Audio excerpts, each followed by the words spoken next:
Good morning students, welcome to the TSN school. नए session में आप सभी का स्वागत है। शुरू करते हैं हिंदी व्याकरण की पुस्तक वनीशा का पहला पाठ, जो कि है भाषा, लिपि और व्याकरण से। भाषा किसे कहते हैं? तो ईश्वर की बनाई इस सृष्टि में मनुष्य सर्वाधिक क्रियाशील और विवेकशील प्राणी है। आदिकाल से वह अपनी बुद्धि और कल्पना शक्ति का प्रयोग करते हुए कुछ न कुछ करता चला आ रहा है और भविष्य में इस प्रकार कुछ न कुछ सृजनात्मकता सतत करता ही रहेगा। यह निश्चित और उसके स्वभाव के अनुरूप भी है। यह सब बिना भावों और विचारों के आदान प्रदान के संभव नहीं है। विचारों के आदान प्रदान की आवश्यकता मनुष्य को आदिकाल से ही रही है, परंतु तब आदि मानव संभवतः यह विचार विनिमय अस्पष्ट ध्वनियों और संकेतों के माध्यम से करता था। सभ्यता के विकास के साथ साथ भाषा का विकास हुआ, या यूँ कहें कि मनुष्य के सामाजिक परिवेश ने भाषा को जन्म दिया, तो यह गलत न होगा। इसी माध्यम से मनुष्य ने अपने भाव, विचार, सुख दुख आपस में बांटे। अतः कहा जा सकता है कि भाषा सामाजिक व्यवहार का माध्यम है, जिसका संबंध हमारे जीवन के सभी पक्षों से है। तो इस प्रकार भाषा की परिभाषा में हम कह सकते हैं कि भाषा वह साधन है जिसके द्वारा मनुष्य बोलकर, सुनकर, लिखकर व पढ़कर अपने मन के भावों या विचारों का आदान प्रदान करता है। अब बोलना, सुनना, लिखना, पढ़ना, तो ये रूप है भाषा के। तो इसको मुख्य रूप से दो भागों में बांटा जाता है। तो भाषा के जो रूप हैं उनके बारे में पढ़ते हैं। तो भाषा के मुख्य रूप से दो रूप है, जिसमें पहला है मौखिक भाषा, दूसरा लिखित भाषा। मौखिक भाषा में बच्चा समाचार सुन रहा है, नेताजी भाषण दे रहे हैं, साधु उपदेश दे रहा है, तो ये भाषा के मौखिक रूप है। इसमें वक्ता बोलकर अपनी बात कहता है, वह श्रोता सुनकर उसकी बात समझता है।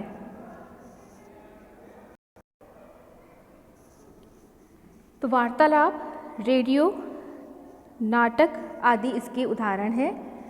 यह भाषा का प्राचीनतम रूप है, यानी जब हम लिखना नहीं जानते थे लेकिन जब बोलना सीख लिया था, तो इसलिए जो मौखिक रूप है भाषा का, वो सबसे प्राचीनतम, सबसे पुराना रूप है।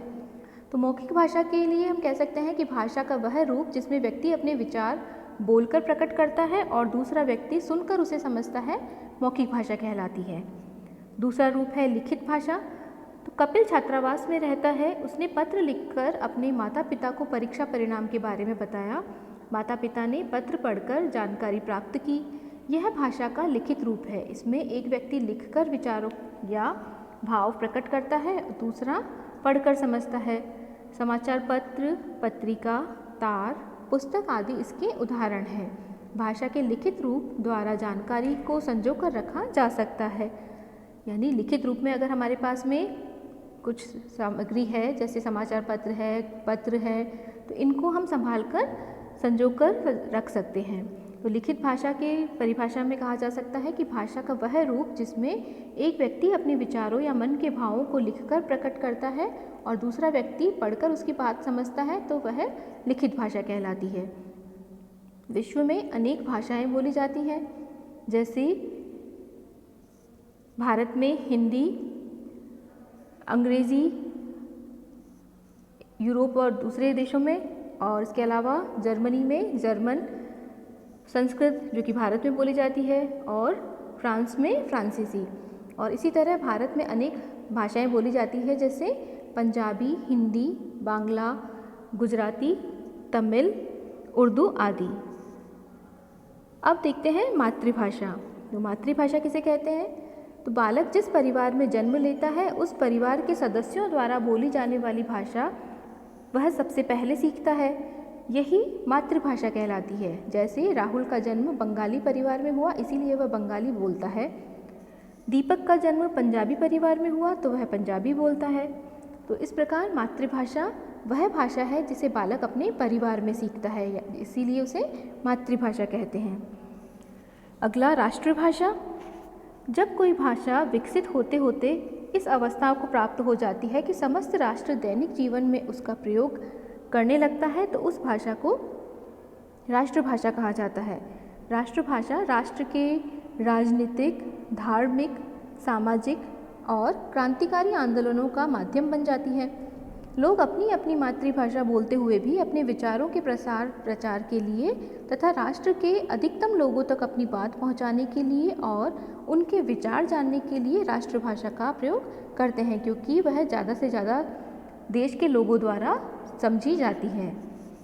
अब अगला है राजभाषा।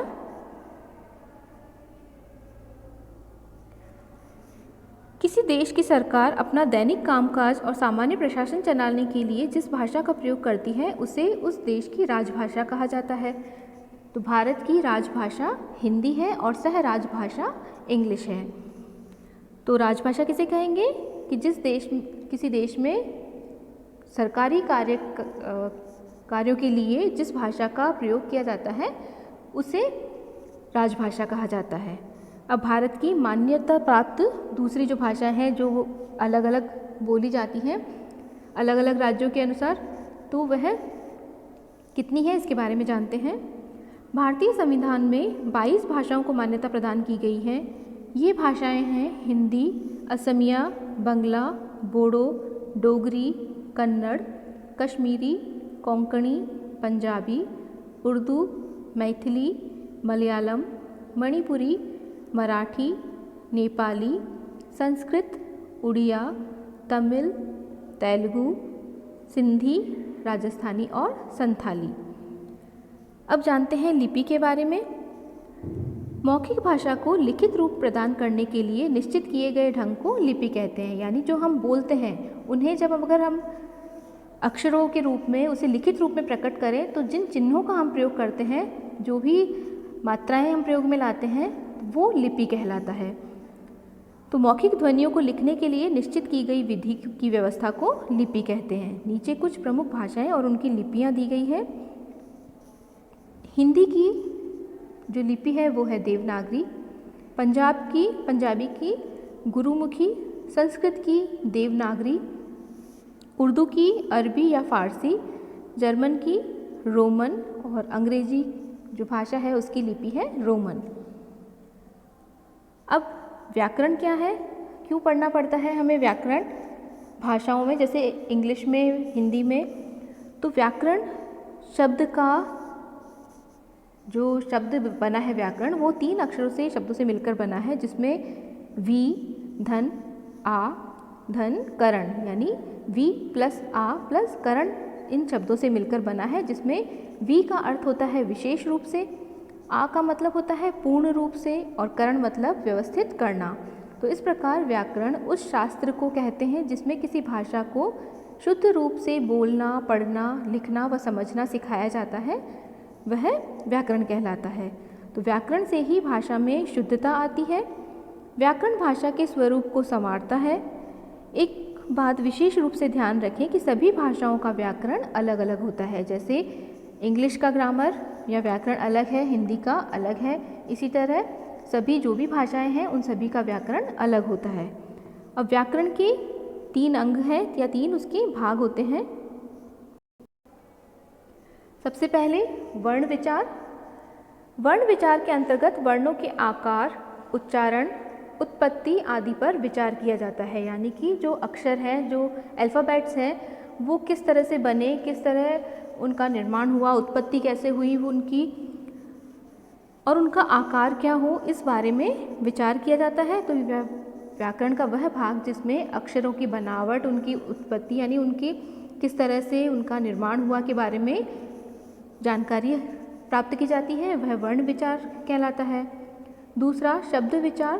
तो शब्द विचार के अंतर्गत शब्दों के रूप, भेद, प्रकार, लिंग, वचन, काल, उत्पत्ति, व्युत्पत्ति तथा बनावट पर विचार किया जाता है, वह शब्द विचार कहलाता है। यानी कि शब्द जो भी हम बोलते हैं, वर्णों से मिलकर शब्द बनते हैं, तो उन शब्दों की उत्पत्ति कैसे हुई, उनका क्या क्या अर्थ हो सकता है, किसी भी एक शब्द के क्या अर्थ हो सकते हैं, या उसका क्या भेद है, किस तरह उसको लिखा जाता है, उसका लिंग क्या है, या वचन क्या है, एक वचन, बहुवचन, स्त्रीलिंग, पुल्लिंग, और उसका काल की भूतकाल का दर्शाने वाला शब्द है या वर्तमान काल को दर्शा रहा है या भविष्य काल को। तो इस सब बातों की जिसमें जानकारी दी जाती है वह वर्ण विचार कहलाता है। तीसरा वाक्य विचार। तो वाक्य विचार के अंतर्गत वाक्य की रचना, वाक्य विश्लेषण, भेद आदि का वर्णन किया जाता है, वह वाक्य विचार कहलाता है। यानी कि जैसे वर्णों से मिलकर शब्द बने और शब्दों से मिलकर वाक्य बनते हैं, तो वाक्य की रचना किस तरह से होती है। सकारात्मक वाक्य होते हैं, साधारण वाक्य होते हैं, मिश्रित वाक्य, संयुक्त वाक्य, ये सब आप आगे पढ़ेंगे। पिछली कक्षाओं में भी आपने इनके बारे में पढ़ा है। तो ये रचना है वाक्य की, और इसके साथ ही वाक्य विश्लेषण की वाक्य कैसा है, सकारात्मक है, नकारात्मक है, प्रश्नवाचक है या साधारण वाक्य है। ये सभी जिससे हमें जानकारी मिलती है वो, या व्याकरण का जो भाग इस वाक्य के बारे में जानकारी देता है, वह वाक्य विचार कहलाता है। तो अब तक हमने पढ़ा भाषा वह माध्यम है जिसके द्वारा मनुष्य अपने भावों और विचारों को दूसरों तक पहुंचाता है। भाषा के दो रूप होते हैं, मौखिक और लिखित। भाषा का वह रूप जिसमें व्यक्ति अपने विचार बोलकर प्रकट करता है और दूसरा व्यक्ति सुनकर उसे समझता है, तो वह मौखिक भाषा कहते हैं उसे। जब व्यक्ति अपने विचार या भाव लिखकर प्रकट करता है तब उसे लिखित भाषा कहते हैं। और वह भाषा जिसे बालक अपने परिवार से सीखता है उसे मातृभाषा कहते हैं। मौखिक ध्वनियों को लिखने के लिए निश्चित किए गए चिन्हों की व्यवस्था को लिपि कहते हैं। और व्याकरण वह शास्त्र है जिसके द्वारा हम किसी भाषा के नियमों और व्यवस्थाओं का ज्ञान प्राप्त करते हैं।